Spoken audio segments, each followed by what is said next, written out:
videos that will help you become a better person and live a fantastic life.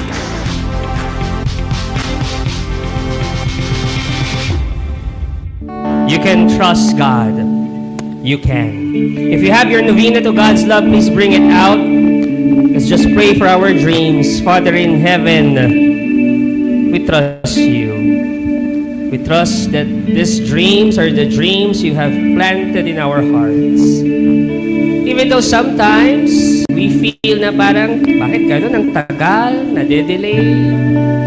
But still we believe that these are the dreams you have planted in our hearts. And Lord, grant us the grace to achieve these dreams. And we believe, we declare that these dreams will come true because we worship a loving and very generous God. In Jesus' name we pray. Amen. Today, I receive all of God's love for me. Today, I open myself to the unbounded, limitless, overflowing abundance of God's universe. Today, I open myself to God's blessings, healing, and miracles. Today, I open myself to God's Word, so I become more like Jesus every day. Today, I proclaim that I am God's beloved. I am God's servant. I am God's powerful champion. And because I am blessed, I am blessing the world. In Jesus' name, amen. Welcome to Feast Dagupan! I want you to go around for 30 seconds and sabihin mo sa bawat makakausap mo, sabihin mo, warm welcome. Go ahead. 30 seconds, you can hug them o kaya naman fist bump. Come on.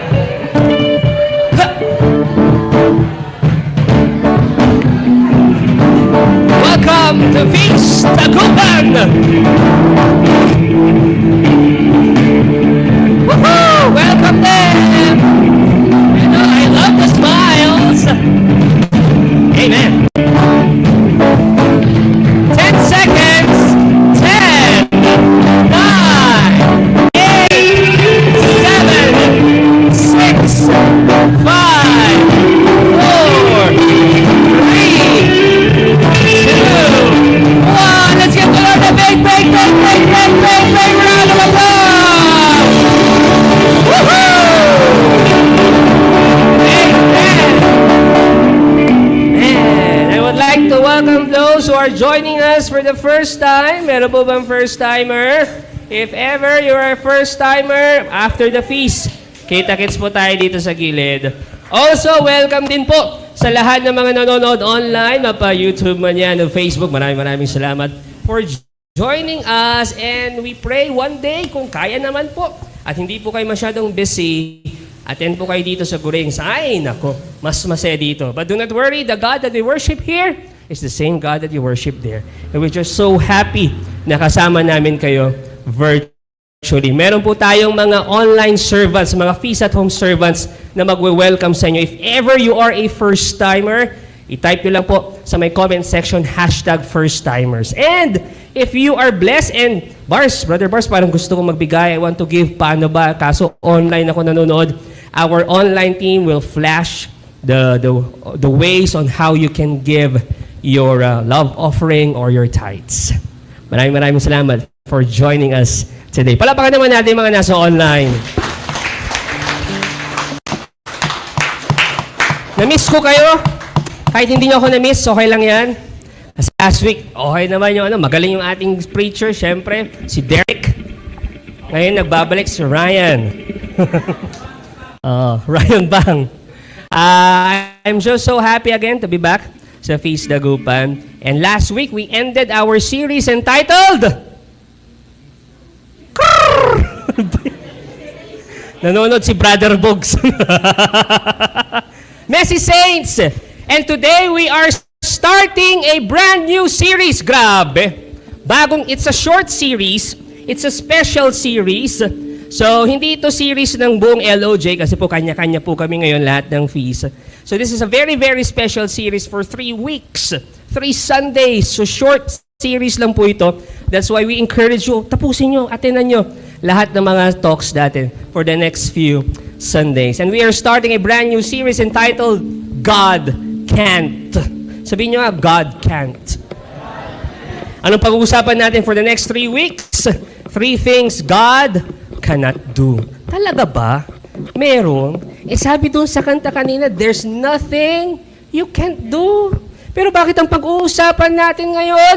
3 things that God cannot do. May nag-message sa akin, sabi niya, talaga ba? Meron pong hindi pwedeng gawin, hindi kayang gawin ng Diyos? Sabi ko sa kanya, meron. 3 bagay. Ngayon kung gusto mong malaman yung 3 bagay na hindi kayang gawin ng Diyos, magstay ka sa 3 Sundays ng series na yan. Pakisabi sa katabi mo, stay tayo ng 3 Sundays. Oh. Huwag ka nang umalis dito ha. Diretso ka na ha. 3 Sundays ha. Talk 1 is entitled, ito yung una natin pag-uusapan na hindi kayang gawin ng Diyos. Talk 1 is this, God cannot lie. Hindi kayang gawin ng Diyos yan. Basahin natin Numbers 23:19. God is not a man, so He does not lie. He is not human, so He does not change His mind. Has He ever spoken and failed to act? Has He ever promised and not carried it through? Ay, pag-isipan nyo yan. The first thing God cannot do is that He cannot lie. Pakisabi nga, God cannot lie. Pwedeng magtanong, especially sa mga single people, magingay! Ay, naku, hindi naririnig ni Lord, hindi bibigay sa inyo yung one true love niya, magingay! Taas ah. Tanong, do you want to get married someday? May narinig ako sa likod, yes na yes! Next question, do you want to get married with someone who lies? Sinungaling. Gusto nyo bang may kasal sa isang pathological liar? Ano ibig sabihin nun? Mahilig sa patong sinungaling. Pathological liar. Gusto nyo bang may kasal sa isang taong, yung tipong nasa altar ka na, tapos kakanta siya, for better or worse, for rich or for poor, each day that passes, I love you more. This is the day that the Lord has made. Tapos, after few months, few years, ay wala na. He won't be true to that promise. Gusto niyo bang maikasal sa ganun? Single people? Ayaw, di ba? Sabihin niyo nga, ayaw. Eto, kung kayo ay papasok sa isang business, do you want a business partner who does not keep his promises? Yung tipong you want to get into a business with someone who is true to his word. Diba yung who can deliver the goods at the right time? Ilan din sa inyo ang gustong mag-work kasamang isang boss na sinungaling? Taas ang kamay. Wala. Yung tipong sa araw ng sahod, sabi niya sa'yo, pinangako niya sa'yo, sweldohan kita, sasahuran kita. Tapos sa araw ng sahod, sabi niya, alam mo, nagbago ng isip ko. Ayaw na kitang sweldohan. Ayaw na kitang sahuran. Gusto niyo ba ng ganong boss? Think about it. Listen to this. Naniniwala ako that life on earth will totally break down if everybody starts lying.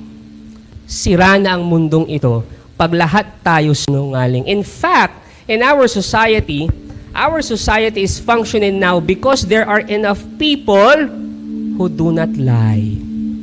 Tignan ang katabi. Kasama siya doon. Hindi yan naglalay. Bakit ko ito sinasabi sa inyo? Tanong niyo kung bakit? Because I believe that your life, despite the problems, despite the difficulties, your life can be very beautiful. Bakit? Alam niyo kung bakit? Because God cannot lie. You can depend on God. You can trust on God. You can say that His Word is true. That's why our one big powerful message today is this. You can depend on God. 7 people, maki-appear ka, sabihin mo, you can depend on God. You can. You can really depend on Him. Ayokong naririnig mo lang. Gusto kong namnamin mong mabuti. I want you to absorb our one big powerful message online. Type it. Sabihin nyo, you can depend on God. Kasi you can depend on God. You can really can. In fact, listen to this. There's a difference between man and God. Ano yun? Tanong nyo kung ano. When you speak, you describe your reality. But when God speaks, He creates reality. That's the big difference. I want you to absorb that. That's why God cannot lie. Because He is the truth. He does not just tell the truth, He is the truth. Kapag sinabi kong pogi ako, I am describing reality. Pero pag sinabi ng Diyos na bars, ang pogi mo, He's not describing it. He is imparting kapugihan sa akin. Nasusundan nyo? Tawa lang kayo ng tawa. Kaya yung John 10:10, sabi dyan, I have come not that you might have life and have it more in abundance. God is not describing reality. He is giving abundance into your life, engineering it, packaging abundance into your life. He is creating it. Sabi din sa Philippians, I can do all things through Christ who strengthens me. You can do all things through Christ who strengthens you. He does not describe your strength.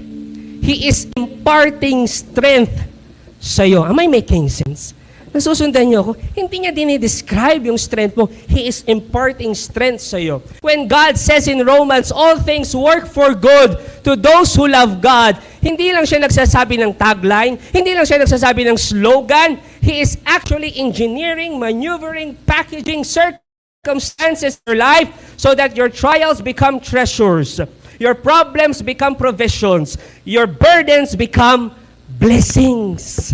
Ganon kapag ang Diyos nagsalita. And when God says your needs will meet according to His richness and glory, He is not describing the situation. In fact, anong ginagawa niya?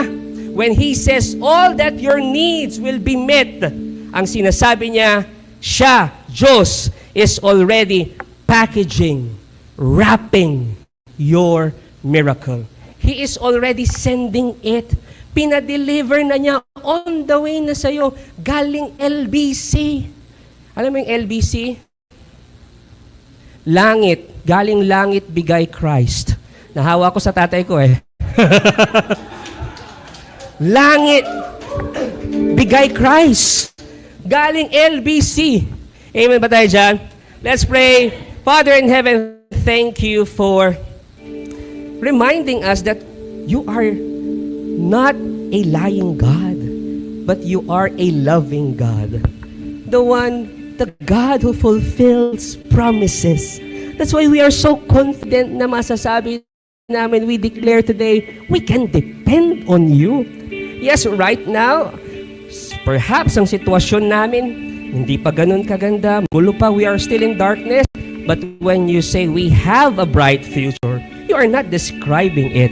We know you are creating it. And we are so excited for that. And we declare that. In Jesus' name we pray. Amen and amen. We sing the word. Thy word is a lamp unto my feet and a light unto my path. Please be seated, everybody. Bitin kayo, no? Habang mapaupo ka, pakisabi sa katabi mo, you can depend on God. Whew, I am excited to share this message sa inyo. Question! Sino po sa inyo ang nakakakilala kay Elisha? Pakita natin yung picture ni Elisha. Siya po si Elisha. Ayan. In the Bible, may familiar po ba sa kwento niya? May familiar po ba kung kakilala niyo si Elisha? O ito na lang. Siguro mas familiar kayo kay Elijah. Ayan. Familiar kay Elijah, taas ang kamay. Ayan, maraming pong salamat. Kung di nyo kilala si Elijah, bibigay kong Facebook page niya. Si Elijah, mas kilala natin siya kasi siya yung, di ba, sa Transfiguration, siya yung isang kasama ni Jesus. Dito, si Moses who represents the law. Dito naman si Elijah who represents the prophets. Tapos si Elijah, yan yung quote-unquote, bigatin yan. Bigatin na prophet. Kumbaga, rockstar prophet. Kumbaga, celebrity prophet. Yan si Elijah. And he was the guy na rode the fiery chariot going to heaven. Siya yun. Sumakay sa chariot, papuntang langit. That was Elijah. Brother Bar, sino naman si Elisha? Tanong niyo kung sino? Si Elisha is the successor of Elijah. Okay?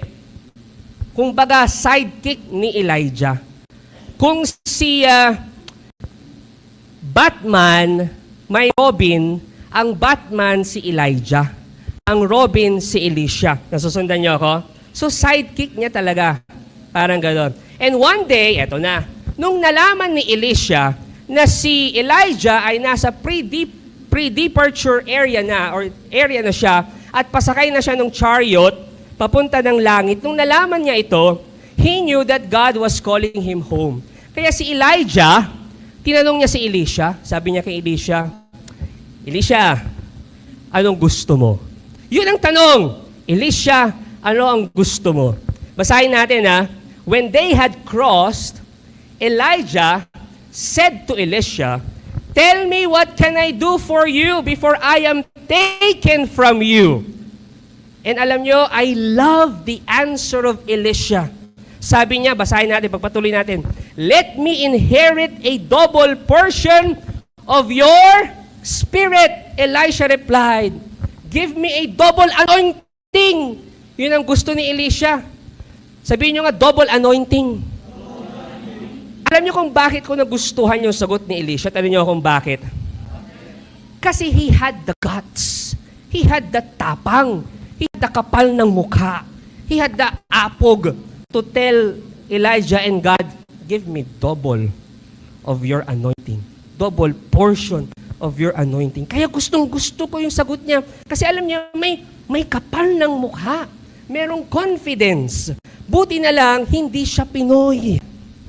Kasi kapag Pinoy siya, may goodness. Ganito yon. Eto si Elijah. Elisha, anong gusto mo? Sabi ni Elisha sa kanya, nakakahiya. Wag na lang. Wala, Elijah. Tapos usually, sa etiquette ng Pinoy, 4 hanggang 5 beses bago niya sagutin yun. So, pangalawang tanong, sige na, Elisha, anong gusto mo? Elisha, hindi na talaga, okay lang. Pangatlong tanong, Elisha, anong gusto mo? Okay lang talaga, promise, okay lang talaga. Pang-4 na tanong, sige Elisha, sabihin mo sa akin, okay lang yan. Okay lang yan, anong gusto mo sa akin? And then sasabihin na niya yung sagot. And usually, pag Pinoy yan, kapag sinabi niya yung sagot, ganito, sige, ito na lang. Ano lang, kahit mapatakan lang ako ng konti lang, konting anointing mo lang, okay na ako. Di ba, ganun tayo mga Pinoy? Yung tipong, konti lang, dito lang, okay na ako. Kahit nga lang, ginanon mo lang ako, okay na yun eh. Pero si Elisha, in this story, buti na lang, hindi siya Pinoy, ang sabi niya, hindi, gusto ko doble. I want double. Double your anointing. He had the guts, he had the audacity, the boldness to ask, give me double. Sabihin mo sa katabi mo, give me double. Lalo na kung asawa mo yan, give me double. Pakisabi ulit sa katabi mo, ask for double. Pero wag yung ibang double. And alam niyo kung anong nangyari? Listen to this. Ang nangyari doon, God actually said yes. Sabi ni Elisha, gusto ko double the anointing. Sabi ng Diyos, sige, walang problema. Hindi sinabi ng Diyos na, ang kapal double pang gusto, ang kapal. Hindi sinabi ng Diyos yung ganon. Bagkos pinagbigyan niya si Elisha. Because Elisha was not asking for himself. Elisha was asking for others. Commercial. Kaya po ako, kapag kami po ay quote-unquote humihingi ng tulong for donors, tithers, members ng Good Stewards, kinakapalan ko talaga ang mukha ko. Give us double! Why? It's not for us. It's not for me. It's for the mission. So wag po kayong mahihiya. Isa to natutunan ko kay Monsignor Bravo. Kay Monsignor Bravo. Sabi niya, wag kayong mahihiyang humingi, lalo na ng malaki, kung para ito sa simbahan at para makakatulong kayo. Wag kayong mahiya. Pakisabi sa katabi mo, wag kang mahiya. Sabi niya, give me double of the anointing so that I can serve you and I can serve more people. And that's exactly what happened. Doble yung anointing. Brother Bars, paano nangyari yun? Tanong niyo ako, paano? In the lifetime of Elijah, sa lifetime ni Elijah, yung boss niya, yung boss ni Elisha, si Elijah, in the lifetime of Elijah, Elijah performed 7 miracles. Ilan ulit? 7. In Elisha's lifetime, sa lifetime ni Elisha, Elisha performed 13 miracles. Almost double. Tanong, is that good enough? Okay na ba yon? 13? Okay na? Okay na? Okay na ba?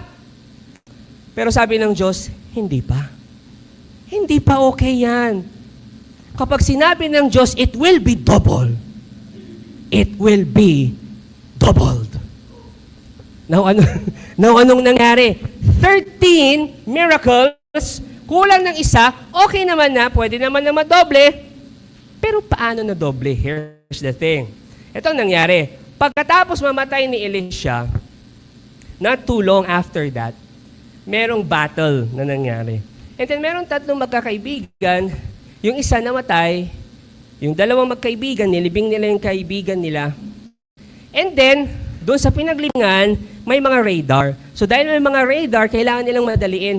Sa pagmamadali nila, yung bangkay ng kaibigan nila, itinapon na sa cave. Here's the thing.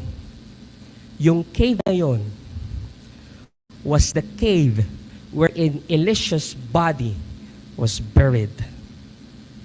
And the moment the dead body of their friend touched the bones, the body, or whatever, nung na kay Elisha pa, yung lalaki nabuhay.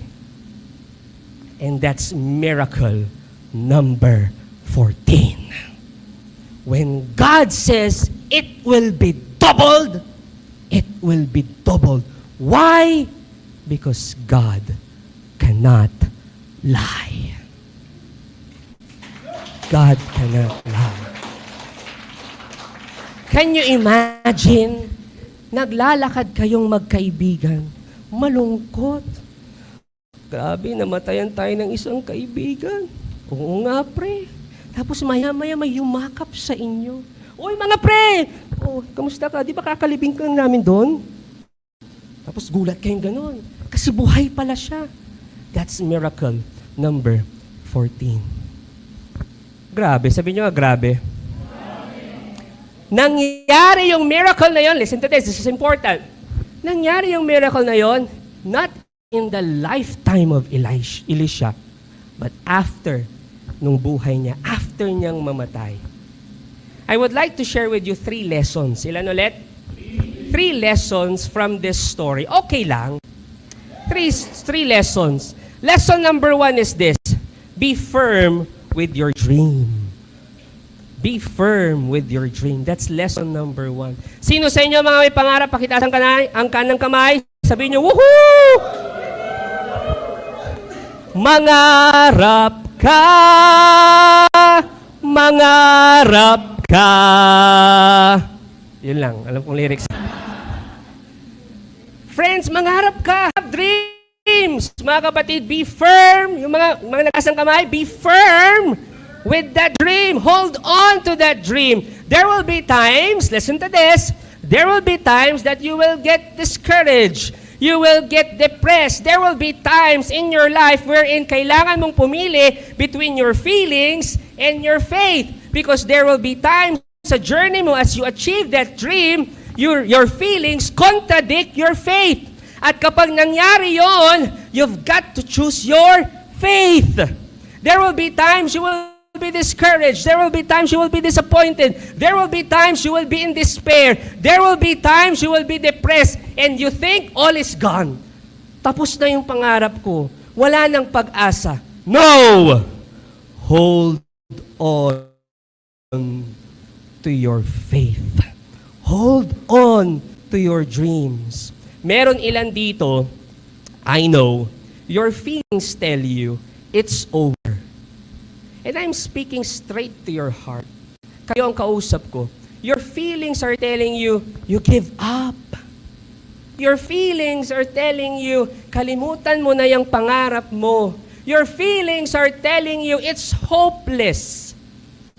If your feelings tell you that, hold on to your faith because your faith is telling, listen to this, God is at work.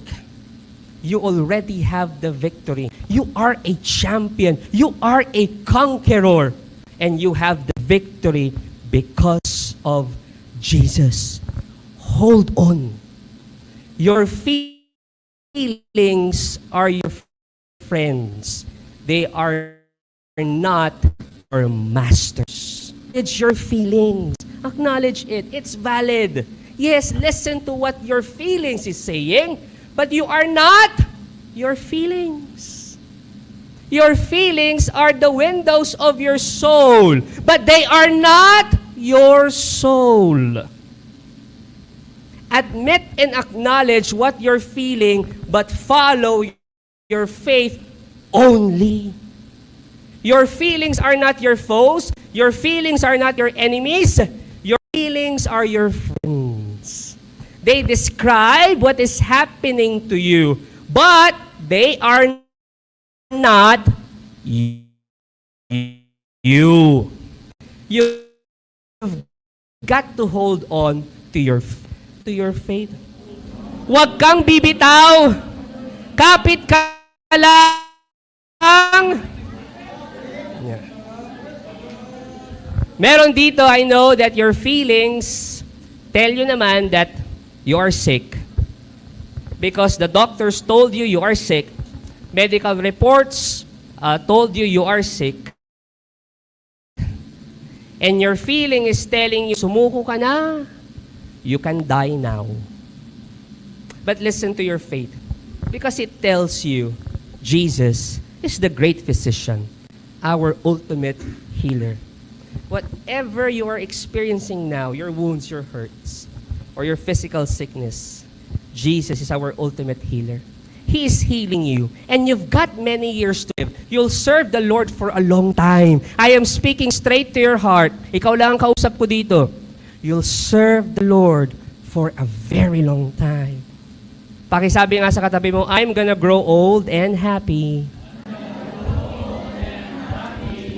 Tatanda ka pa na masaya. Meron din dito, I know, sinasabi ng feelings mo, you'll grow old poor. Parang hindi. Wala na. Hindi na kami yayaman. Your feelings tell you, yung utang mo, mas lalong lalaki at mababaon kayo sa utang at mamamatay ka na kasama ng mga utang na yan. Well, listen to your faith. Listen to this. Because it says, abundance is flowing into your life like a river. Like a river. Right now, nafe-feel mo, hindi, Brother Percy, baon ako ng utang eh. That's what you feel. Yeah, listen to it. But listen and listen more and follow your faith because your faith is telling you you're living in an abundant universe governed by a loving and generous, abundant God. My goodness. That's faith. And He will prosper you. Na kapag sinabi ng Diyos na He will prosper you, He will indeed prosper you. I want you to believe in your heart na magkakaroon ka ng panibagong problema. Ano yun? Tanong nyo kung ano? Too much money. At dahil too much money ka na, hindi mo na alam kung anong charity pa ang bibigyan mo. Magtatayo na lang ako ng charity, bigyan mo ako doon. Yung ganung problema, di ba? Again, be firm with your dream. There are times in your life as if there's no more dream. Parang wala na ng pag-asa tong pangarap na to. Hindi nga ako sinusuporta ng pamilya ko eh. But my dear Feast Dagupan family, be firm. Pwede magkwento. Hindi ko nga sinasabi yun eh. No. Maraming nagsasabi sa akin na paano ka nakakuha ng confidence mong magbigay ng talk? As if na when you are there in front, parang suwabe lang. Last Thursday, we gave a whole day recollection to the students ng St. Albert. And then there was some students asking doon sa evaluation nila, Bars, paano po mag-talk tulad ninyo? And then binalikan ko yung mga pinagdaanan ko. Noong ako po ay bata pa, nakita ko na talaga na isa sa pangarap ko ay communication. Kasi po, nung bata po ako, alam niyo po yung hanger. Nakita na kayo ng hanger? Yung hanger, yung nilalagyan ng damit. Hindi pa nakakita ng hanger ah. Parang ako lang may hanger sa buong mundo ah. Yung damit, yung hanger na yung ginagawa kong microphone. Elementary. Pupunta ako ng kwarto, salita-salita na ako. So sabi ko, baka nasa communication ang gift. And then, sa youth ministry, nagbibigay po kami ng formation seminar. So bago ka magbigay ng formation seminar, kailangan mo umattend ng workshop. So umattend ako ng workshop. Dito po sa St. John Cathedral, 3 kaming pinadala. So yung 3 yun, umattend kami ng workshop, nag-aral kami, tapos demo time. I don't know, baka nakwento ko na sa inyo ito, pero kung nakwento ko na, kunwari hindi nyo pa narinig. Demo time. Tapos, may mga panel dyan. Tapos, yung in-evaluate na ako, alam niyo kung anong sabi? Tumatak talaga sa akin. Ito ang sabi sa akin. Pag nagsasalita daw ako, para akong si Kuya Cesar. Kilala niyo si Kuya Cesar? Ako, si Kuya Cesar. Talaga ba? Sabi ko. Kasi hindi pa ako ganito magsalita. Madaldal nga ako ngayon, di ba? Pero dati daw, hindi. Para kang si Kuya Cesar. Sumabang confidence ko.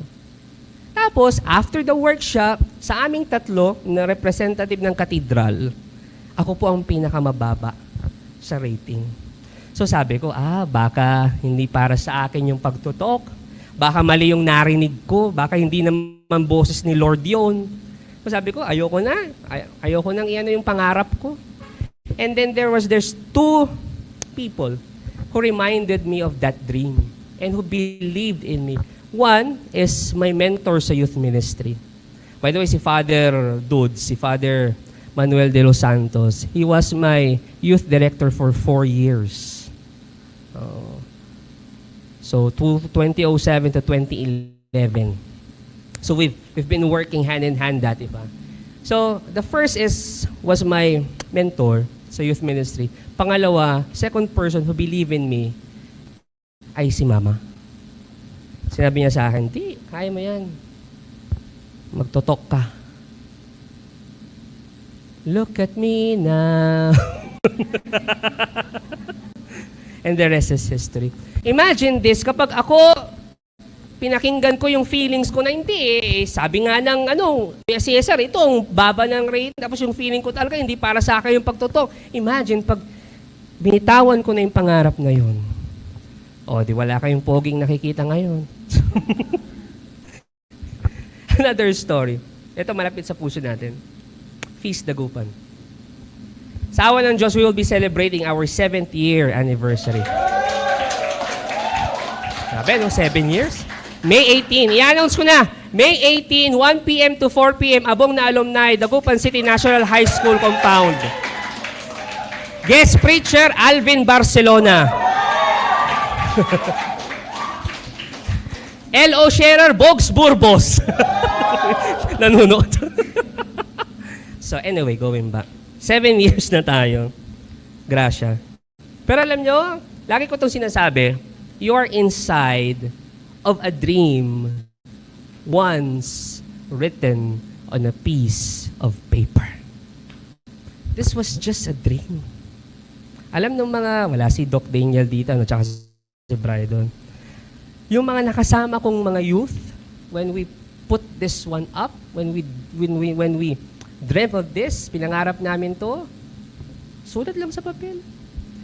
Dumaan ng matinding pagsubok. First day pa lang. Actually, the day before pa lang ng first day namin. Feast Video Dagupan pa lang po kami noon. And then our first venue was dyan sa may Arellano. Ayoko nang sabihin, sa may Arellano. So, plinag na namin yan na doon yung venue. Even Brother Bo Sanchez nag-record ng video inviting people to join the Feast Video Dagupan. Doon na venue. And then nagkaroon ng problema, naging review center na block na pala, whatever, hindi ko na maalala. So, burrito kami. A day before, naghanap kami ng venue. And then, nakuha naming venue, YMCA. Dito, yan, YMCA. And akala namin, parang hindi para sa atin ng feast. Kasi ang daming problema. And that time, mga youth kami. Mga youth ang kasama ko, walang suporta talaga. Sila mama, hindi pa sila nag-feast niyan. Nag-feast lang sila niyan 2017. Tama ba? 16 pala, 16. 2016. So talagang ang daming obstacles. Tapos, eto pa, nung nag-uumpisa ang feast, dahil nga hindi pa nila naintindihan, hindi po okay tayo sa mga pare. So ang daming mga, nasusundan yun, ang daming obstacles. So sabi ko, ay, hindi tayo okay sa mga pare. These are men of God. So baka hindi talaga ito para sa atin. That was my feeling that time. Pero, I've hold on to the faith na hindi, God wants to have a feast in Dagupan. That's why we have a feast in Dagupan. And by God's grace, we're turning 7 years this year. We're turning 7 years. And then, ang ganda lang, kasi right now, we have a good relationship na with our priest, with the diocese. Ang galing lang, galing lang. Be firm with your dreams. Because you can trust God, because God cannot lie. Let's declare, sabi mo nga, I can trust God all the way. Gusto ko i-declare mo yung with firmness, I can trust God all the way. Lesson number 2 is this, be flexible with your deadline. Pakisabi nga, be flexible with your deadline. Now, don't get me wrong, deadlines are important. You need deadlines for your dreams. Alam niyo, kung meron man akong isa sa mga pinakatumatak na sinabi at tinuro ng misis ko sa akin, deadline. Sabi niya, huwag ka lang puro plano ng plano. Lagyan mo ng deadline. Because deadlines are important. Importante po yan sa pangarap. Dapat may, yung tipong, dapat may bahay na ako ng December 2027. Deadline. Nasusundan nyo? Dapat, I will lose 30 pounds ng January 2025. Deadline. Ano pa? I will reach my first million in June 2029. Sabi ni Cedrix. Deadline. Deadlines. It's good to have deadlines because they push you to action. Isa yan sa mga shinare sa akin ni Jobel, kailangan mo ng deadline para gumalaw ka. But, sabihin nyo, but for your biggest dreams, be flexible with your deadlines.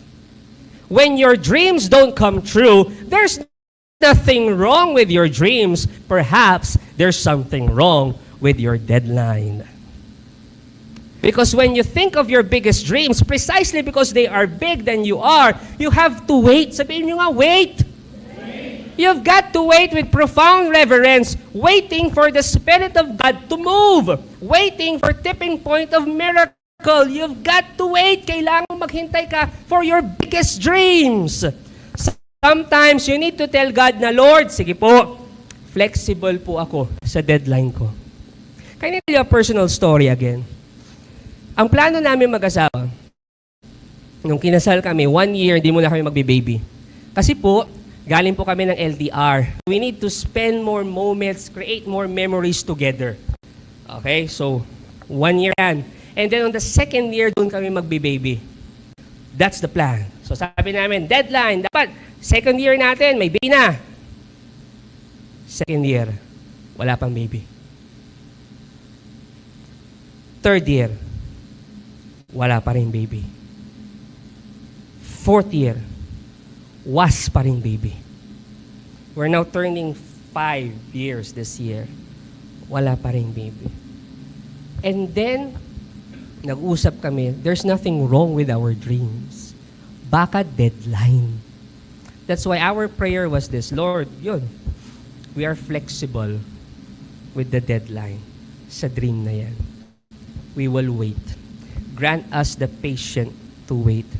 Be flexible with your deadlines. Si Elisha, yung pinag-usapan natin kanina, si Elisha, siguro gusto niya yung 14th miracle niya, dapat mangyari nung buhay siya. Yun ang gusto niya ng mga panahon na yon. But God wanted it after. Bakit? Hindi ko alam, hindi nyo alam, hindi natin alam, hindi rin alam ni Elisha. But that's how God wants it. Gusto niya after nga eh. After ng buhay niya yung 14th miracle. Pakisabi sa katabi mo, be flexible with your deadlines. Huwag kayong ma-discourage kapag nagsulat kayo sa novena to God's love. Siyempre, in-explain niya ni Jubel sa inyo nung first timer kayo. O dapat po, smart yan. So dapat may deadline, ganyan-ganyan. Huwag kayong ma-discourage kung sa novena to God's love ninyo, nagsulat ka with the date, with the deadline, tapos hindi nangyari during the deadline na isinulat mo. Adjust your deadline, but hold on to your dreams. You adjust the deadline, but hold on to your dreams. May mga nagtatanong sa akin, what's my dream for our feast here in Dagupan, here in Pangasinan? And my answer is this, to have 1,000 disciples all over Feast Dagupan. 1,000 disciples and have live feasts in the key cities here in Pangasinan. Urdaneta, Alaminos, San Carlos. That's my dream for Pangasinan. May kanya-kanyang live feast. Ang sunod nilang tanong, kailan ang deadline? Sabi ko, 2028. Kasi, 4 years na lang po ang natitira sa akin as your feast builder. I only have 4 years. I don't know if I will be renewed here or ilipat sa iba. Hindi ko rin alam kung mangyayari ba yon sa buong taon, yung years, 4 years na nandito pa ako. Hindi ko alam kung mangyayari ba yon after na wala na ako dito. Hindi ko alam kung mangyayari ba yon pag buhay pa ako, patay na ako. I do not know. But you know what? I am flexible. It doesn't matter kung kailan siya mangyayari. Ang importante, I am enjoying every single day na ginagawa natin ang lahat to make that happen. Bakit? Tanong niyo kung bakit. Because to God, His priority is not the dream, but the dreamer. His priority is not the destination, but development towards the destination. His priority is not the dream destination. His priority is the development of the dreamer towards the destination. That's His priority. Who you become to fulfill that dream. Kwentuhan ko ulit kayo, personal story. Nung unang mga taon na kami ni Jubel ay trying to get pregnant, first few months, away kami niyan. Away kami, bakit ganun? Wala pa rin, bakit ganyan. And then we realize, baka ang Diyos, yes, it's important na mabigyan tayo ng anak, pero baka ang Diyos, He is looking at us, nagiging ano ba tayo as we journey towards the dream? Nasusundan niyo ako? nagiging mapagmahal ba tayo sa isa't isa o mas nagiging nadedetach lang tayo sa bawat isa? And I hope as you reach for your dreams, mas nagiging mapagmahal kayo. And that's why we decided, okay, tigil na natin itong argument na to. So every month, yan, sige, let's be more loving. Let's be more patient. Let's be more understanding. Why? Because God, His priority is not really the dream, your dream. His priority is you, the dreamer, who you become as you fulfill that dream. Ano yung una? Lesson 1? Gulat kayo, no? Be firm with your dream. Pangalawa, lesson 2, be flexible with your deadline. Lesson 3, last, be free from your details. Pakiulit nga. Now listen to this. Don't get me wrong again. Details are important for your dream. Kapag nag-set up kayo ng dream nyo para sa buhay nyo, have details. Because when you add texture, color, size, etc., numbers, your dreams become visible. Your dreams become tangible. And it fuels you. But at the end of the day, you always say, Lord, your will be done. Put details, pero at the end of the day, Lord, your will be done. Sino sa inyo dito ang may pangarap na magkaroon ng sarili niyang sasakyan, taas ang kamay? Ayun, maraming, thank you very much. You need to specify what car do you want. Anong model, anong brand. Kung may leather seats ba, o may USB flash drive, o kaya may washing machine na may dryer, mga ganun. Hindi ko alam, bahala kayo. Yung mga ganun, you need to be specific. Sabihin mo sa katabi mo, dapat specific. Again, dapat detalyado, detailed. But at the end of the day, you say, Lord, give me the best car of my life. Hawakan ng kamay ng katabi, sabihin mo sa kanya, God will give you the best. God will give you the best. Single people, mag-ingay! Single people, God will give you the best. Amen ba tayo dyan? Perhaps you've been praying na magkaroon ka ng jowa na kamukha nila sa Milby, James Reid, sino pa ba? Alden Richards, Donnie Pangilinan, Richard, nare-reveal ang edad Richard Gomez, Agamula, Redford White, Daniel Padilla, Bars Sumibaw, mga ganyan. O kaya gusto mo kamukha niya Pia Wurtzbach, Catriona Gray, Catherine Bernardo, mga ganyan. Pero again, at the end of the day, you pray, God will give you the best. I would like to show a photo. Kailan nyo na sila? Let's show the photo. This is Sinlao couple. The Sinlao couple, for the information of everyone, they are our couples ministry head.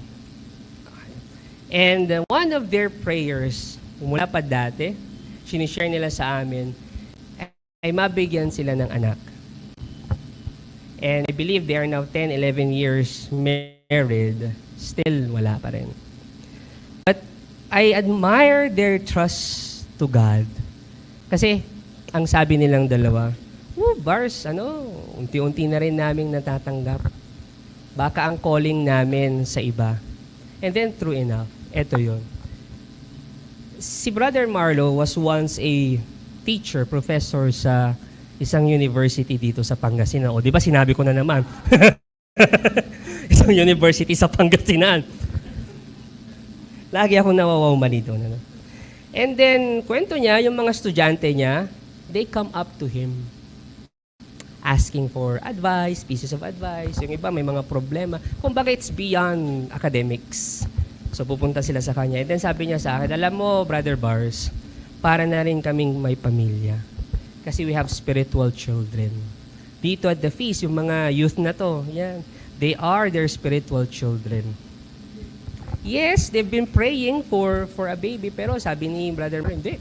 Happy rin kami because mas marami kaming mga quote-unquote, mga anak, mga babies. Listen to this. What's best for us, yung tingin natin na best for us, might not what you think or what you expect. but trust in God. Another person that I would like to share, a servant from Feast, Pampanga. Again, many years, wala pa silang anak. Then, they come up to this decision na mag-adopt na lang. And then they told us, the Jubel, na feeling namin ito yung calling namin. Hindi man ito yung pinapangarap namin, pero we believe this is the best para sa amin na binigay ng Diyos. Mag-alaga ng isang baby they adopted sa Grace to be Born. Our shelter for the So, yeah. Yung akala mong best sa'yo, well, sasabihin ng Diyos sa'yo, meron pang mas best sa'yo. The bottom line of this talk is this: God telling you, I do not lie. Hindi ako sinungaling. When I make a promise, and when I say I will give you the best, it's gonna be the best. It's gonna be the best. Now look, it might not be on your deadline, it might not be according to your details, but it will happen. It will be the best for you. That's the promise of God. Today, God is asking you, will you trust me? May I invite everyone to please stand. Today, pinakilala na ng Diyos kung sino siya, that He is a God who does not lie. The question now is, will you trust God? Will you live in trust? Will you take away all the worries and give it to God? Trust God. Remove all your fears. Remove all your worries because you do not need that. God is telling you, I am here beside you. I am in charge. You can depend on me. Will you do that? Will you live each day with trust? Talaga ba, Brother Bars? Mapagkakatiwalaan ng Diyos? If someone told you na ibibigay ko lahat para sa'yo, even my life, and then eventually ginawa niya, will you trust that person? Yung meron sa kanya na ibibigay niya, ibinigay niya sa'yo. For you. Will you trust that person? Because Jesus did that. Hindi ka ba magtitiwala dyan? My goodness. Jesus cannot lie. God cannot lie. That's why we can depend on Him. We can trust Him. Right now, if I may, I want to invite you to surrender our life to Jesus. Surrender everything to Him and trust Him, trust His love. Kung nawawalan ka ng taong mapagkakatiwalaan, Jesus will never let you down. Let's pray this prayer. Jesus, I put my trust in you because I know you do not lie, because I know you love me, because I know you are always in charge. That's why today I surrender my life. I surrender everything to you. And we declare victory. In Jesus' name we pray. Amen. We continue to worship God. Thank you for watching. Be sure to subscribe to this YouTube channel para wala kayong ma-miss na video at live stream. Please also share this video to your loved ones, families, and friends. And do not forget that you can join us here live sa Feast Dagupan. God bless you all more. Mama Mary loves you.